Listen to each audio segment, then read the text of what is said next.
திருப்பாக்கி உங்களுடைய முதற்கட்ட பார்வை என்ன? ஏன் இப்போ தாவைக்க உடைய இல்ல முதல்வர் விஜயோடைய கணக்கு இதுல என்ன? எவ்ரி சாட்டர்டே நம்ம பாக்குறோம் மாற்றுக் கட்சியில இருந்து எல்லாரும் வந்து இணையறாங்க, சொல்றாங்க அது உள்நோக்கம் இருக்குதா, அவங்க இழுக்கிறாங்க தான், தானா வந்து இணைவது அது ஒரு பகுதி உண்டு. அதனை தாண்டி பின்னாடி இது எல்லாமே பேசப்படும், முக்கியமான ஆட்கள் அப்படின்னு அவங்க கண்டறிஞ்சு எடுப்பாங்க அப்படின்றாங்க. இந்த காலத்துல அரேஞ்ச்டு மேரேஜ்ல கணவனுடைய சம்மதமும் உண்டு, மனைவியாக வரப்போற பெண்ணோட சம்மதமும் உண்டு. ரெண்டு பேரும் மியூச்சுவல் தான். இவங்க தாவேக்கா, அதாவது தாவேக்கா அல்ல, அதான் நான் சொல்றது வேற. உதாரணம் உமா வந்து ஒரு ஓமையா இழுக்கிறாங்கன்னா இவங்க ஏன் போறாங்கன்றாரு. ஒரு ஓமையா சொன்ன நான் கேட்கறேங்க. மற்ற கட்சியில இருந்து தாவேக்காக்கு போனாங்கன்னா அவங்களுக்கு விருப்பம் இருக்கு, வர்றவங்க எல்லாரும் ஏத்துக்கிறாங்க இல்லையா, ஏற்றுக்கொள்ளாதவர்களும் உண்டு. இதுவரையில் இன்று வரையில் ஏற்றுக்கொள்ளாத ஆட்கள் இருக்காங்க, நாளைக்கு வைத்து ஏற்றுக்கலாம், அது வேற, யாரும் என்னன்னு சொல்ல வரல. அப்போ தாவேக்காவுக்கு ஒரு நோக்கம் இருக்கு, சரி இவங்களாம் ஏற்றுக்கலாம், நமக்கு பயனுள்ள, நம்ம கட்சிக்கு பயனுள்ளதா இருக்கும் இந்த நோக்கம். எல்லாரும் பேசும்போது சில பேர் பேசுகிறாங்க உள்ளாட்சி தேர்தல் கணக்குன்னு. நான் உள்ளாட்சி தேர்தல் மட்டும் கணக்கில்லை, 10 இடங்களை வெற்றி பெற்று தம்பிங் மெஜாரிட்டி வரணும். அதாவது இந்த ட்ரெயினில் டிக்கெட் கிடச்சிடும், டிக்கெட் கிடச்சி உக்காந்துட்டு போகலாம். ஆனால் பர்த்து கிடைக்கிறவங்க ஒரு ஹவுஸ்ல போனால் கஷ்டமாக இருக்கும். இப்போ பர்த்து கிடைக்கணும், அதாவது தாவேக்காவுக்கு முழு மெஜாரிட்டி கிடைக்கும். இப்போ கட்சி சப்போர்ட்டில் மற்ற கட்சிகளோட ஆதரவில் ஓட்டிடலாம், 5 வருஷம் ஓட்டிடலாம். இருந்தாலும் சேஃபாக இருக்கணும்னா நம்ம கட்சி நம்பிக்கை இல்லையா, அது ஒரு காரணம்ன்றது ஒரு பக்கம் இருந்தாலும் பல மாநிலங்கள், எனக்கு நம்பர் நினைவில்லை, பல மாநிலங்களில் மாவட்டங்களில் தாவேக்காக்கு ஒரு சீட்டு கூட கிடையாது, 8 மாவட்டம். அப்போ அந்த இடங்களை வலுப்படுத்துவதற்கு இது போன்ற கட்சிகளை, பிற கட்சி ஆட்களை சேர்த்துக்கிட்டு அதன் மூலம் அந்த பகுதிகளில் நம்ம ஸ்ட்ரென்தன் பண்ணலாமா என்கிற நோக்கம் இருக்கும். உள்ளாட்சி தேர்தல் ஒன்று சொன்னாங்க, நிறைய பேர் சொன்னாங்க. அது அல்லாமல் இந்த ஒரு பாயிண்ட் இருக்கு. ஏன்னா அடுத்த இன்னும் 5 ஆண்டுகள் கழித்து மறுபடியும் தாவேக்கா வெற்றி பெறணும் இல்ல, அப்போ விடுபட்ட மாவட்டங்கள்ல இடங்கள் பெறாத இழந்த திருப்பாக்கி பொலிட்டிக்கலி அது அவங்களோட ஸ்ட்ராட்டஜி அப்படி இருக்கலாம், நம்ம அங்க ஸ்ட்ரென்தன் பண்ணணும்னு நினைக்கலாம். இப்போ அதிமுக தரப்புல இருந்தெல்லாம் என்ன சொல்லப்படுதுன்னா, சனிக்கிழமை தாவைக்கா ஆள் பிடிக்கிற வேலை பாக்குறாங்க அப்படின்ற விமர்சனங்கள் ஒரு புறம் இருக்கு.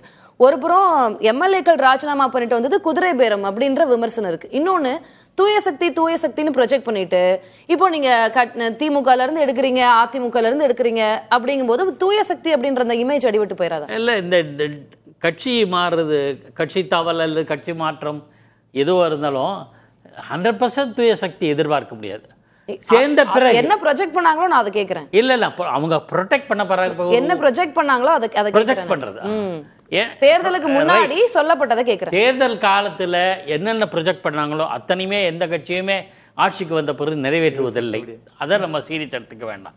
கட்சியே வலுப்படுத்த வேண்டிய நம்ம எதிர்பாராத அளவுக்கு பெரிய விதமான இடங்கள் கிடைத்து ஒரு ஆட்சியை அமைச்சிட்டோம். இனிமே கட்சியை வலுப்படுத்த வேண்டும். இதுல நான் இதே தளத்துல பல மாதங்களுக்கு முன், ஓராண்டுக்கு முன்பு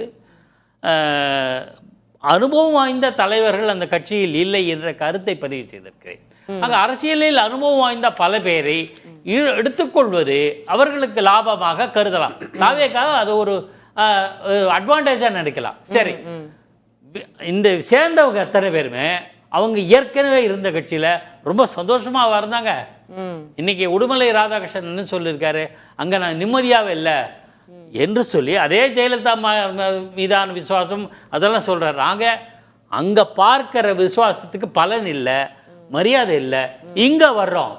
we continue to, இப்ப நண்பர் சொன்னார்ல, சிவப்பு துண்டோடு மகேந்திர அங்க போனார். அப்படியே அவருடைய ஐடியாலஜி வந்து காம்ப்ரமைஸ் பண்ணல. இன்னைக்கு ஆதவ அர்ஜுனா பேசினதையும், நம்ம அமைச்சர் ஆதவ அர்ஜுனா பேசினதையும் ஒரு சின்ன பார்க்க வேண்டி இருக்கு. என்னன்னா எல்லாரும் ஒரு குடும்பமா இருப்போம், செயல்படுவோன்றாரு. ஆனா இங்க வர்றவங்க வந்து பொறுமையா இருக்கணும், பொறுமையா இருந்தா பதவி தேடி வரும், இதெல்லாம் ஒரு சூசகமா இல்லையா? இப்போ கட்சியில உள்ள வர்றவங்களுக்கு நாங்க பதவி கொடுப்போம் அப்படின்னு சொல்லி அந்த ஒரு ஆசை காட்டுறாங்கல்ல, காமிச்சுதானே எடுக்கிறாங்க. அதாவது வர்றவங்க யாருமே ஒண்ணுமே இல்லை, துறவு மனப்பார்வையோட வருவாங்களா? நிச்சயமாக கொள்கைக்காக வரணும். இப்போ என்னை பொறுத்தவரை நம்ம மகேந்திரன் கிட்ட இடதுசாரி சித்தாந்தம் இருக்கு, அதனுடைய விளைவு தான் அவர் சொல்றாருல சிவப்பு தொண்டோட வர்றேன். ஜெயலலிதா மீதான விசுவாசம் செங்கோட்டையருக்கு நிச்சயமாக இருக்கும். அதனால தான் அவர் சட்டைப்பையில ஜெயலலிதா படத்தை இன்னும் வைத்திருக்கிறார். இதெல்லாம் இருக்கு. ஆனால் அதையும் தாண்டி சரி நமக்கு இங்கே கம்ஃபர்டபுளாக இருக்கும், நம்ம இந்த கட்சியில் திருப்திகரமா இருக்கலாம். அந்த நாம் ஏற்கனவே இருந்த மகேந்திரன் மேல பார்ட்டில இருக்கலாம். அதாவது சிபிஐ தலைமை நேற்று ரூலிங் பார்ட்டில இருக்கலாம், அதிகாரத்துல இருக்கிறோம். அதுதானே நான் ரூலிங் பார்ட்டிங்கிறது கூட சொல்றேன். அது ஏன் பெரிய கட்சி இப்ப திமுகல கூட இருக்கலாமே, பெரிய கட்சினா அது அல்ல, ரூலிங் பார்ட்டி கம்ஃபர்டபிளா அத்தாரிட்டி அது முக்கியம் இல்ல. நான் அது மட்டும் இல்ல, அது ஒரு ஆதாயம் தான், இல்லைன்னு மறுக்கல. தாவேகா புதிய கட்சி, நம்மளுடைய ஐடியாஸ் அங்க எடுபடும். எப்ப புதுசா கேட்டுப்பாங்க, ரிசெப்டிவா இருப்பாங்க. புது அமைப்புல போறதுக்குன்னா கேட்கிற அட்வைஸ் எல்லாம் கேட்பாங்க. இங்க வந்தவங்க எல்லாம் பாருங்களேன், அதிமுக தலைமை மீதோ மற்ற கட்சியின் மீது தலைமையோ தங்களுடைய கருத்துக்கள் செவிசாய்க்கப்படவில்லை அப்படிங்கிற ஒரு குறையோட போனாங்க. நான் மகேந்தர் உட்பட, மகேந்தர் மேல சிபிஐ தலைமை குறை சொல்லியிருக்கு, புகார் சொல்லியிருக்கு. அது இருந்தாலும் சொல்றேன். ஸோ இந்த கூட்டி கழிச்சுக்கு எல்லாத்தையும் பார்க்கும்போது அதுவும் ஒரு இந்த இயக்கத்தில், தாவேகா என்ற இயக்கத்தில் இணைவது நமக்கு ஒரு கம்ஃபர்டபுளா இருக்கும். திரு ஷியாம் சார், நான் உங்ககிட்ட கேட்க விரும்புறேன். திரு பாக்கி அவர்கள் சொல்றதுதான், ரிசெப்டிவா இருப்பாங்க, எல்லாரும் புது ஆட்கள், நம்ம கொஞ்சம் அனுபவம் வாய்ந்தவர்கள், நம்ம சொன்னா அட்லீஸ்ட் கேட்பாங்க, நம்ம பேச்சு எடுபடும், நம்ம கம்ஃபர்டபுளா இருக்கலாம் தாவேகா மாதிரி ஒரு கட்சியில இணையும் போது. அந்த ஒரு பார்வை. அதை தாண்டி திரு நந்தகுமார் அவர்கள் சொன்னது, அவங்க தாவேக்கா எங்கெங்க இழுக்கிறாங்க, அவங்க ஆசைப்பட்டு அப்படியே மொய்க்கிறார்கள், தாவேக்காவை போய் மொய்க்கிறாங்க அப்படின்னு சொல்றாங்க. உங்களுடைய பதில்? நந்தகுமார் உதாரணத்துல ஒண்ணு எனக்கு இடிச்சுது, தம்பிகிட்ட உரிமையா சொல்லலாம். அந்த மொய்ப்பது போல் அப்படின்னு சொன்னா எதுல மொய்க்குங்கிறது நம்ம அனைவருக்கும் தெரியும். அது சரியான உதாரணம் இல்ல. ஏனென்றால் இனிப்புன்னு சொல்றாரு. பார்ட்டி ஓகே விடுங்க, ஒரு பார்ட்டி, அந்த பார்ட்டியில ரூலிங்கா இருக்கு, அதனால போய் சேர்றாங்க. இப்ப இதே தாவேகா ரூலிங்ல இல்லாம ஒரு 60-70 சீட் மட்டும் ஜெயிச்சிருந்தாங்கன்னா இவங்க எல்லாம் போயிருவாங்களா? திமுக ரூலிங் பார்ட்டில இருக்கணும், அதிகாரத்துல இருக்கணும்ன்ற அந்த ஒரு நோக்கம். அதிகாரம் தானே சாவி. அடிப்படையில நம்ம உண்மையிலேயே எப்படி இதை பார்க்கணும்னு நான் நினைக்கிறேன்னா, மெஜாரிட்டியா இலூஷன் தாங்க. பார்லிமெண்டரி மெஜாரிட்டி நீங்க சொல்றது என்ன காரணம்னா, இந்தியாவில 50% மேல ஓட்டு வாங்கி எந்த கட்சியுமே இருந்தது இல்ல. பெரிய அளவுக்கான மெஜாரிட்டி இருக்கிற கட்சி கூட, அதாவது பார்லிமெண்ட் மெஜாரிட்டி இருக்கும், அசம்பிளி மெஜாரிட்டி இருக்கும். அப்சல்யூட் நம்பர் ஓட்ல இருக்கா? கிடையவே கிடையாதுங்க. ஜவஹர்லால் நேரு காலத்துல இருந்தே கிடையாது. அப்போ மெஜாரிட்டி இலூஷன். தாவேகா இதுக்கு ட்ரை பண்ணவே வேண்டியது இல்லைங்கிறதா என்னோட கருத்து. என்ன காரணம்னா, அவங்க அந்த இடத்துல அவங்க இந்த பூட்டு சாவிதான், சாவி வேணும்னு நினைக்கிறாங்க. அது அவங்களுக்கு இலூஷன்ங்க. 108 சீட் வச்சிருக்காங்க, அது ஒண்ணும் குறைஞ்ச வச்சு எல்லாம் கிடையாது. தனியா நின்று ஜெயிச்சிருக்காங்க. எதுக்கு இந்த ஓட்ட காலனா, இந்த உடச்ச செம்பு, பித்தாள இதெல்லாம் சேர்த்து என்ன ஆக போகுது? பாக்கி சொன்ன ஒரு பாயிண்ட், அந்த கட்சிக்குள்ள இருக்கிறவங்களுக்கு அது வெறுப்பா இருக்கும். கட்சிக்குள்ள எதையோ ஒண்ணு எதிர்பார்த்து இருப்பாங்க, எத்தனையோ வருஷமா இருப்பாங்க. உண்மையில அறந்தாங்கில பர்வேஸ் இருக்காரு, மினிஸ்டர் 20-30 வருஷமா இருக்காருங்க. எங்க ஊருக்கு ரொம்ப பக்கம் அந்த ஊரு. அவரு விஜயபாஸ்கர் வர்றத கடுமையா எதிர்க்கிறாரு. ஏன்னா அவர் ஏற்கனவே அங்க 3-4 தொகுதியில மாவட்ட செயலாளர். விஜயபாஸ்கர் என்னன்னு சொல்லல, அவர் தாவிகளை தான் சேர்றாரான்னு சொல்லல. வேற எங்க போறாரு? அவர் திமுக வாய்ப்பு கிடையாதுங்க, இங்கதான் போகணும். அப்ப தனி கட்சி தான் ஆரம்பிக்கணும், இல்லன்னா அண்ணாமலை கட்சியில போய் சேரலாம். இதை விட்டா என்ன வாய்ப்பு இருக்கு அவருக்கு? எதுக்கு ஊருக்கு ரிசைன் பண்ணிட்டாரு? சரி, அடிப்படையிலேயே தாவேகா நீங்க சொல்ற மாதிரி அப்படியே மொய்க்கிறதாக இருந்தா நீங்க சொன்ன ஒரிஜினல் பாயிண்ட் தான். அப்ப விஜய் எதுக்கு போய் 25 எம்எல்ஏ பார்த்தாருங்கிற கேள்வி வரும்ல. அவர் தானே போய் பார்த்தாரு 25 எம்எல்ஏ. அப்ப ஏதோ ப்ராமிஸ் தரப்பட்டிருக்கோம், அது நிறைவேற்ற முடியாத ஒரு சூழல், சட்ட சூழல் பின்னாடி வந்திருக்கும். 25 எம்எல்ஏ நிஜமாவே அவங்க மினிஸ்டர் ஆக்கி இருந்தாங்கன்னா இந்த இவங்களெல்லாம் இப்ப சேர்க்க மாட்டாங்க. இந்த உடஞ்ச கல்லாவெல்லாம் சேர்ப்பாங்களா? இந்த 25 எம்எல்ஏ இருந்தாலும் இந்த 4 பேர் போய் சேர்ந்தாங்க கடைசியில. அப்ப தாவேகாவுக்கும் அரசியல் கணக்குல பிழை இருக்குதுங்க.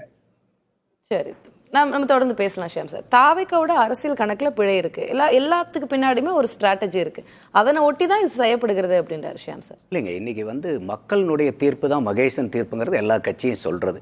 இன்னைக்கு பெரிய அளவுக்கு பிரதானமா இன்னைக்கு 35% வாங்கி 2 வருஷம் 4 மாசத்துல தமிழகத்துல முதல் தேர்தலில் இந்த வாக்கு சதவீதம் எந்த கட்சியும் கிடையாது. அப்போ இன்னைக்கு போய் சேரக்கூடியவர்களுடைய அனுபவம் என்ன? இன்னைக்கு அதிமுக இருந்து அந்த கடம்பூர் ராஜு போய் அன்னைக்கு சேர்ந்தாங்க பாருங்க. அப்ப பேசுறீங்களா 30 வருஷம் 40 வருஷம் 50 வருஷம் பேசும்போது இன்னைக்கு யாராவது ஒரு முந்தானேத்து ஒரு கட்சியில சேர்ந்திருந்துட்டு அந்த கட்சி பிடிக்கலன்னு இன்னைக்கு வேற ஒரு கட்சிக்கு போனா சொல்றதுல ஒரு நியாயம். அதான் பாக்கி சொன்ன பாயிண்ட் சொல்றேன். புது கட்சி நமக்கு கம்ஃபர்டபுளா இருக்கும், நம்ம சொன்னா கேட்பாங்க, புது அப்போ யங்ஸ்டர்ஸா இருப்பாங்க, ரிசெப்டிவா இருப்பாங்க, அது அந்த ஒரு நோக்கமும் இருக்கு. அப்ப 50 வருஷமா நீங்க புழுக்கத்துல இருந்திருக்கீங்களா? 50 வருஷமா அந்த நிர்வாகிகளை பூரா புழுக்கத்துல வச்சிருந்தீங்களாங்கிற கேள்வி வரும் இல்லையா? நான் அதனால தான் சொல்றேன், இவ்வளவு பழுத்த அரசியல்வாதிகள் வந்து அங்க இருந்து இங்க வந்து சேரும்போது எங்க இருந்து தாவேக்காவுக்கு இப்ப அனுபவம் இல்லாத ஆட்கள் இருக்காங்க, அனுபவம் உள்ள ஆட்கள் தேவை, அதனால எடுக்கிறாங்கன்றது ஒரு பாயிண்ட். ஏங்க நீங்க இப்படி இந்த மாதிரி புதுசா இருக்கக்கூடிய கட்சியை தேடி 40-50 வருஷம் அனுபவசாலிகள் போறாங்கிறதா என்னுடைய பாயிண்ட். நீங்க அப்படியே உல்டாவா சொல்றீங்க.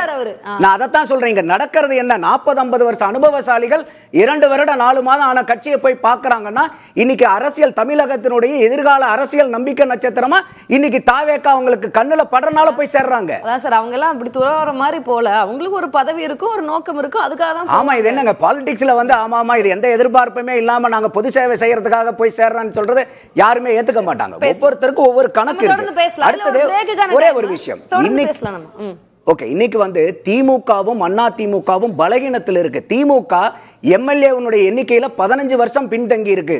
அண்ணா திமுக எம்எல்ஏக்களுடைய எண்ணிக்கையில 30 வருஷம் பின்தங்கி இருக்கு. அப்ப இந்த பலகீனப்பட்டு போட்ட கட்சியில இருக்கிறவங்க இந்த கட்சிகளுக்கு வந்து எதிர்காலம் கேள்விக்குறியாயிட்டு இருக்குங்கிறதுக்காக தாவேக்கா கூட நோக்கி போய்கிட்டு இருக்காங்கிறது என்னுடைய பார்வையா வைக்கிறேன்.